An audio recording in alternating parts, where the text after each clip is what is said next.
Bismillahirrahmanirrahim. Assalamualaikum warahmatullahi wabarakatuh. Di sini kami dari kelompok 1 ingin memaparkan suatu presentasi dari analisis lingkungan strategi distribusi melalui analisis SWOT pada proses bisnis PT Unilever Indonesia terbuka. Di sini kelompok kami terdiri dari 6 orang, yaitu Anissa Kusmamandiri, Daniel Valentino Spiring, Abdan Ardiansyah, Jamil Reza, Muhammad Akmal Hadafi, Muhammad Triwenta Saputra. Selanjutnya, next.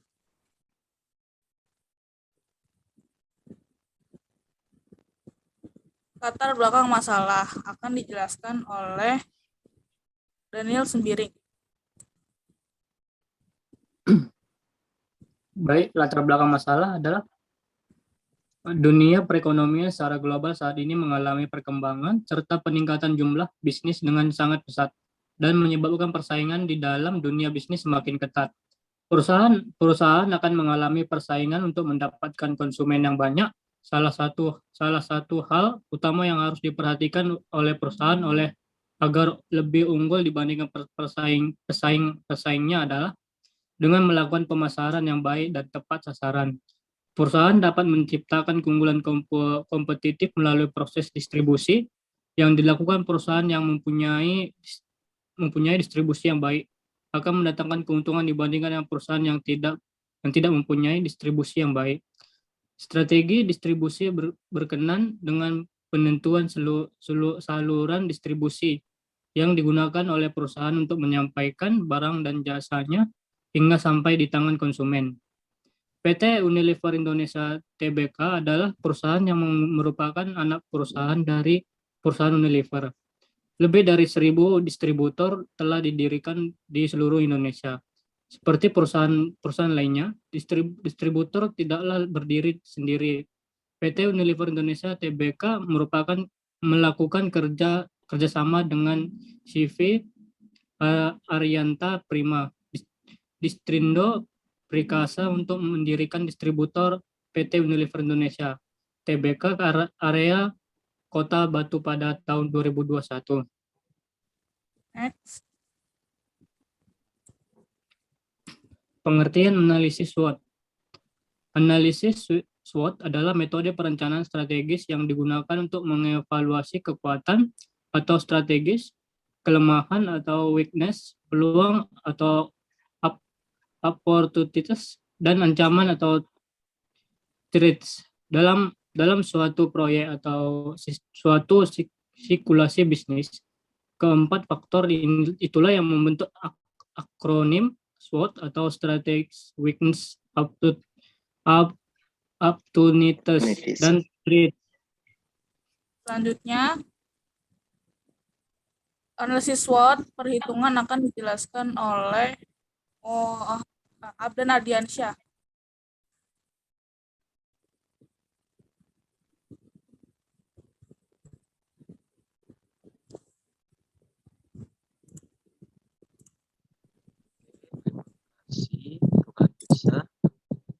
Untuk analisis SWOT PT Unilever Indonesia, yang pertama adalah dalam faktor eksternal dan internal. Yang pertama adalah strength-nya. Yang pertama, satu, strategi promosi produk PT Unilever yang efektif dengan menampilkan model-model yang meliputi panjang sehingga memacu konsumen lebih spesifik berkebutuhan untuk membeli produk tersebut agar dapat mengalami sendiri hasil yang diterima si model dalam iklan tersebut. Yang kedua, memiliki tim yang terdiri dari orang-orang berdedikasi, terampil, dan termotivasi di segenap jajaran. Yang ketiga, perencanaan baik dan kerjasama erat dengan para pemasok, konsumen, dan distributor untuk menghantar produk-produk dari pabrik ke tempat-tempat penjualan.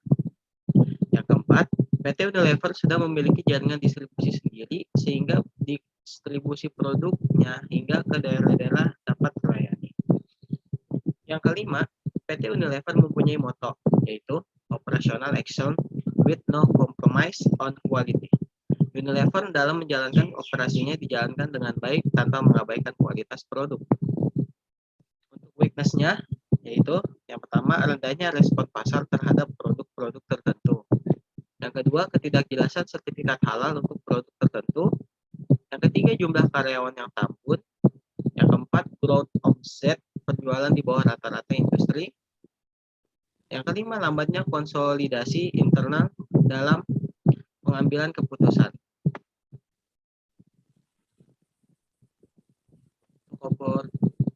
Untuk opportunities-nya, satu, stabilitas ekonomi yang relatif baik dengan pertumbuhan yang menggembirakan bagi ekonomi Indonesia sebesar 6,3%. Yang kedua, pertumbuhan ekonomi yang kuat di wilayah pulau-pulau seperti Sumatera, Kalimantan, Sulawesi, dan Papua. Yang ketiga, banyaknya pemain pasar nasional yang belum memiliki cara produksi kosmetik yang baik.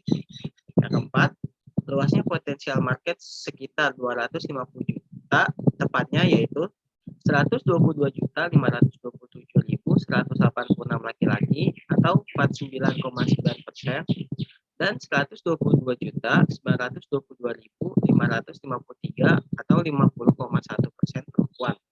Yang kelima, tinggi dan stabilnya tingkat kesetiaan masyarakat atas produk consumer good adalah 83%. Strategi strength opportunities. Yang pertama, pengembangan dan juga penetrasi pada produk-produk yang sudah ada. Yang kedua, meningkatkan kapasitas sarana dan prasarana serta kualitas untuk mengantisipasi permintaan di masa mendatang. Yang ketiga, peningkatan kecepatan proses pelayanan klaim. Yang keempat, peningkatan sistem kerja sama dengan mitra kerja yang sinergi dalam hal pemasaran IW dan SW. Yang kelima, peningkatan keandalan sistem pengawasan. Setelah itu, strategi weakness opportunities. Yang pertama, meningkatkan promosi produk secara efektif dalam peranan humas. Yang kedua, meningkatkan susunan karyawan yang sudah memegang gelar profesi. Yang ketiga, penguatan sistem manajemen investasi dan keuangan. Yang keempat, penguatan struktur permodalan. Yang kelima, pemantapan sistem pembebanan dan pengaturan kerja. Selanjutnya, trade. Pertama, adanya kenaikan biaya bahan baku dan bahan kemasan seperti minyak kelapa sawit, gula kelapa, dan bahan-bahan berdasar petroleum yang disebabkan oleh kenaikan harga minyak, bahan kimia, dan komoditas lainnya. Yang kedua, melemahnya daya beli konsumen. Yang ketiga, maraknya pemalsuan dan penyelundupan produk dari Cina. Yang keempat, adanya penghapusan subsidi BBM bagi industri. Yang kelima, tidak konsistennya pasokan gas dari Pertamina. Untuk strategi strength trade adalah yang pertama, menguatkan metode akuntansi keuangan serta prosesnya, hubungan yang komunikatif dan integratif antara pusat dan daerah. Yang kedua, meningkatkan koordinasi dengan instansi terkait untuk menyelesaikan klaim sesuai dengan standar yang berlaku. Yang ketiga, penguatan kemampuan etika SDM melalui usaha yang berorientasi pada filosofi, yaitu respect to people. Yang keempat, meningkatkan sistem kearsipan sebagai salah satu fasilitas penyedia informasi. Yang kelima, meningkatkan kualitas produk hukum untuk mendukung operasi perusahaan. Strategi weakness trade yaitu yang pertama, struktur organisasi diperkuat untuk mengantisipasi perubahan yang akan terjadi di masa depan. Yang kedua, penguatan sistem manajemen SDM. Yang ketiga, profesionalisme dan jiwa kewirausahaan yang ditingkatkan guna mendukung daya saing perusahaan. Yang keempat, pengembangan sistem komputerisasi yang terintegrasi dan mampu mendukung proses pengambilan keputusan strategis maupun operasional. Yang kelima, mengembangkan kreatif dan inovasi sistem budaya kerja. Oke, untuk itu saya kembalikan ke moderator. Anissa, silakan. Selanjutnya, kuadran yang ada di paper akan dijelaskan oleh Akmal Kadar.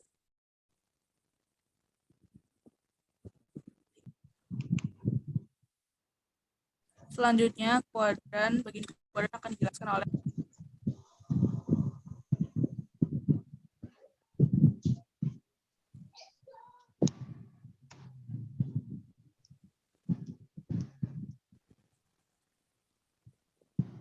Kuadran 1, 2, 3, 4 PT Unilever terbuka. Yang pertama ada mendukung strategi agresif, yaitu kekuatan internal. Kedua, mendukung strategi diversifikasi atau berbagi ancaman. Keempat, mendukung strategi defensif, itu kelemahan internal. Yang ketiga, mendukung strategi turnaround. Kuadran 1. Kuadran 1 merupakan situasi yang sangat menguntungkan perusahaan, dapat memanfaatkan peluang yang ada. Kuadran 2, meskipun menghadapi berbagai ancaman, perusahaan ini masih memiliki kekuatan dari segi internal. Kuadran 3, perusahaan menghadapi peluang pasar yang sangat besar, tetapi di lain pihak, ia menghadapi beberapa kendala atau kelemahan internal. Kuadran 4, ini merupakan situasi yang sangat tidak menguntungkan. Perusahaan tersebut menghadapi berbagai ancaman dan kelemahan internal. ISFAS atau Internal Strategy Factor Analysis Summary. Setelah faktor-faktor analisis strategis internal, suatu perusahaan diidentifikasi suatu tabel IFAS atau Internal Strategis Factor Analysis Summary. Disusun untuk merumuskan faktor-faktor strategis internal tersebut dalam kerangka strength dan weakness perusahaan. IFAS atau External Strategic Analysis Summary. EFAS merupakan suatu alat analisa yang menyajikan kondisi eksternal perusahaan untuk menentukan faktor peluang dan ancaman yang dimiliki oleh suatu perusahaan. SFAS atau Strategic Factor Analysis Summary. Matriks ringkasan analisis faktor strategis atau SFAS atau yang disebut Strategic Factor Analysis Summary digunakan untuk meringkas faktor strategis organisasi dengan menggabungkan faktor eksternal EFAS dan faktor internal IFAS.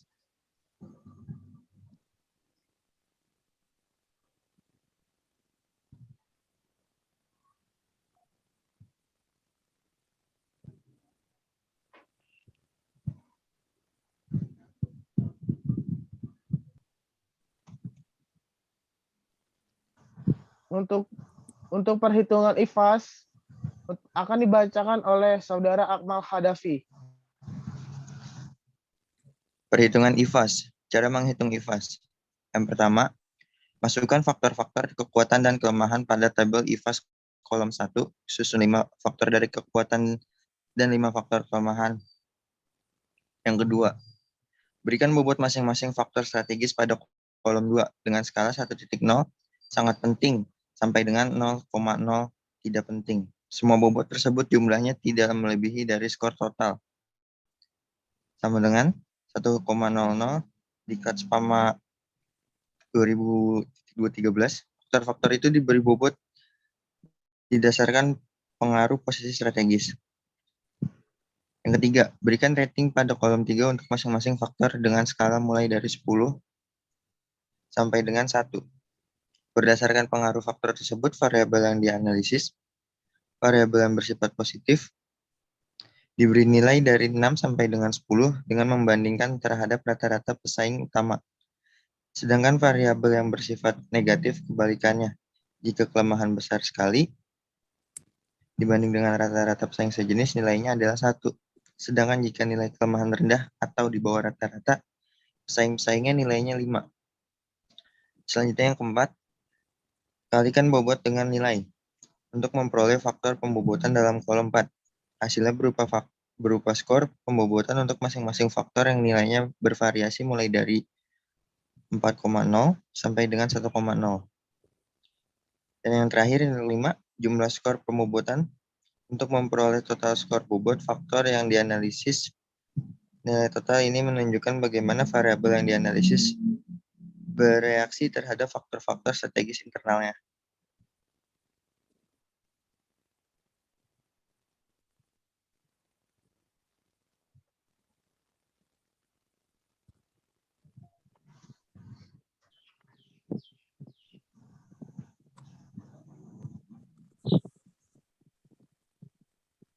Dan ini adalah contoh tabelnya, bisa dilihat secara bersama-sama.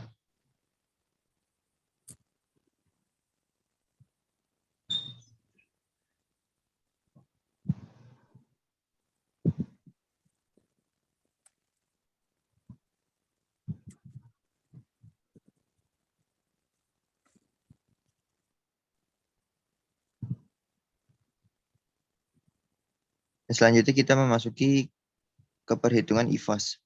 Cara menghitung IFAS. Yang pertama, masukkan faktor-faktor peluang dan ancaman pada tabel IFAS, kolom 1 susun 5, faktor dari peluang dan 5 faktor ancaman.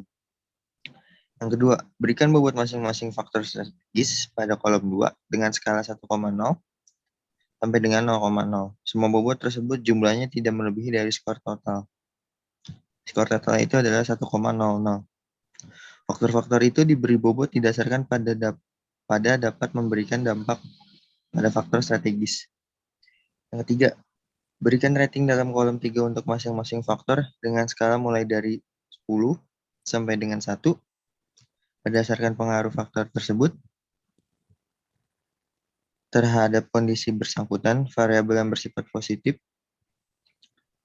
diberi nilai dari 6 sampai dengan 10 dengan membandingkan dengan rata-rata pesaing utama, sedangkan variabel yang bersifat negatif kebalikannya. Jika ancaman besar sekali, nilainya adalah 1, sedangkan jika ancaman kecil atau di bawah rata-rata pesaingnya, nilainya adalah 5. Yang keempat, kalikan bobot dengan nilai rating untuk memperoleh faktor pembobotan dalam kolom 4. Hasilnya berupa skor pembobotan untuk masing-masing faktor yang nilainya bervariasi mulai dari 4,0 sampai dengan 1,0 yang paling lemah. Dan yang terakhir, yang kelima, jumlah skor pembobotan pada kolom 4 untuk memperoleh total skor pembobotan faktor yang dianalisis.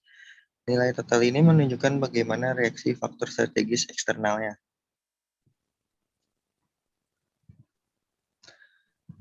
Nah, ini adalah tabel IFAS. Bisa dilihat secara sesama.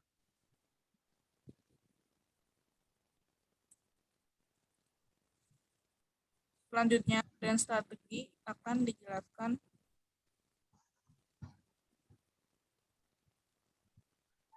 oleh Nisa Puswamandiri.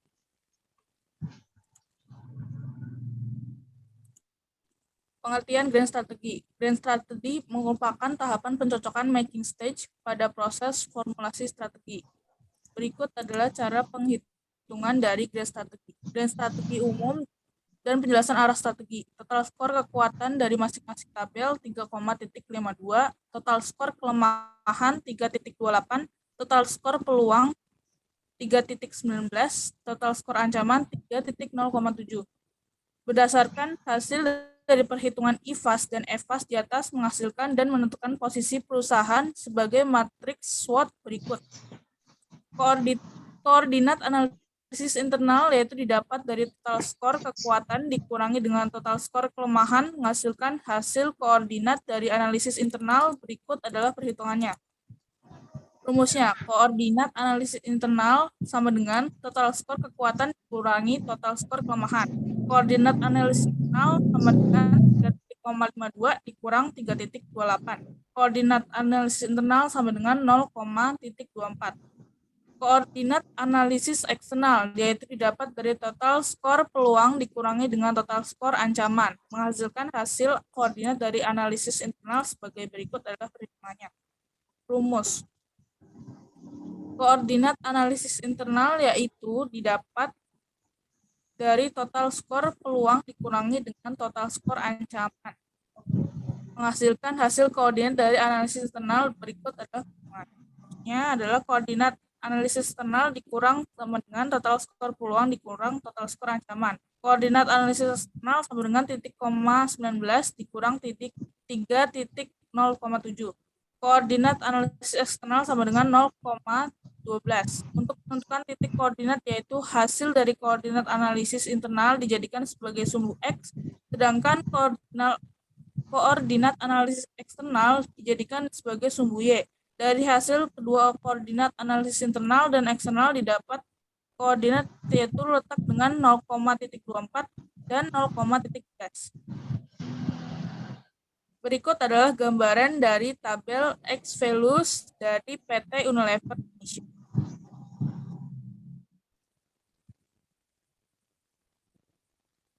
Selanjutnya, perhitungan SVAS.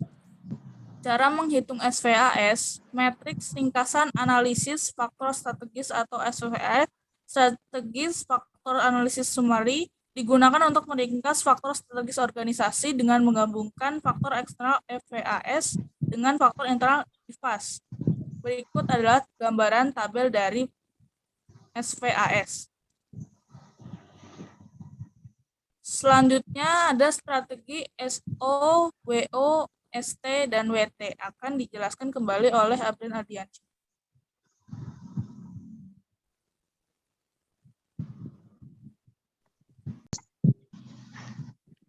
Oke, terima kasih kepada Nisa selaku moderator. Di sini saya akan menjelaskan strategi SO, WO, ST, dan WT. Strategi SO. Yang pertama, pengembangan dan juga penetrasi pada produk-produk yang sudah ada. Kedua, meningkatkan kapasitas sarana dan prasarana serta kualitas untuk mengantisipasi permintaan di masa yang mendatang. Ketiga, peningkatan kecepatan proses pelayanan klaim. Yang keempat, peningkatan sistem kerjasama dengan mitra kerja yang sinergi dalam hal pemasaran IW dan SW. Yang kelima, peningkatan keandalan sistem pengawasan. Yaitu strategi WO. Yang pertama, meningkatkan promosi produk secara efektif dalam perangan humas. Yang kedua, meningkatkan susunan karyawan yang sudah memegang gelar profesi. Yang ketiga, penguatan sistem manajemen investasi dan keuangan. Yang keempat, penguatan struktur permodalan. Yang kelima, pemantapan sistem pembebanan dan pengaturan kerja. Selanjutnya, strategi ST. Yang pertama, menguatkan metode akuntansi keuangan serta prosesnya, hubungan yang komunikatif dan interaktif antara pusat dan daerah. Yang kedua, meningkatkan koordinasi dengan instansi terkait untuk menyelesaikan klaim sesuai dengan standar yang berlaku. Yang ketiga, penguatan kemampuan etika SDM atau sumber daya manusia melalui usaha yang berorientasi pada filosofi, yaitu respect to people. Yang keempat, meningkatkan sistem kearsipan sebagai salah satu fasilitas penyedia informasi. Yang kelima, meningkatkan kualitas produk hukum untuk mendukung operasi perusahaan. Setelah itu, strategi WT. Strategi WT adalah yang pertama, struktur organisasi diperkuat untuk mengantisipasi perubahan yang akan terjadi di masa depan. Yang kedua, penguatan sistem manajemen SDM atau sumber daya manusia. Yang ketiga, profesionalisme dan jiwa kewirausahaan yang ditingkatkan guna mendukung daya saing perusahaan.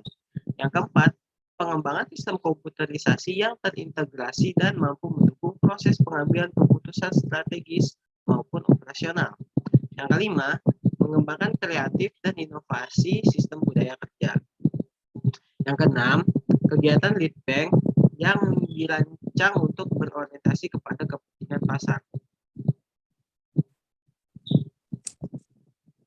Selanjutnya, kesimpulan nanti akan dijelaskan oleh Janu Reza. Saya akan menjelaskan tentang kesimpulan dari presentasi. Satu, berdasarkan analisis SWOT, PT Unilever berusaha mempertahankan produk yang paling terbaik dan yang bervariasi dan juga memanfaatkan peluang dalam teknologi dan informasi yang semakin berkembang. Dua, banyaknya pesaing baru dengan produk yang serupa seharusnya bukan menjadi masalah besar bagi Unilever. Dengan inovasi variasi kemasan produk, periklanan, promo menarik, pelayanan masyarakat, serta peduli lingkungan yang menarik sudah menjadi bayangan yang jelas bagaimana perusahaan ini berjalan. Tiga, hadirnya produk Unilever dengan berbagai jenis merupakan ide kreatif dikarenakan kebutuhan keluarga yang berbeda. Empat, pengembangan pasar, produk, serta efisiensi biaya akan sangat membantu perusahaan Unilever dalam menghadapi harga produk yang mahal, menjaga hubungan dengan konsumen serta pemasok, dan dapat menjadi perkembangan untuk skala panjang. Terima kasih. Berikut adalah pemaparan dari kelompok kami. Kurang lebihnya mohon maaf. Assalamualaikum.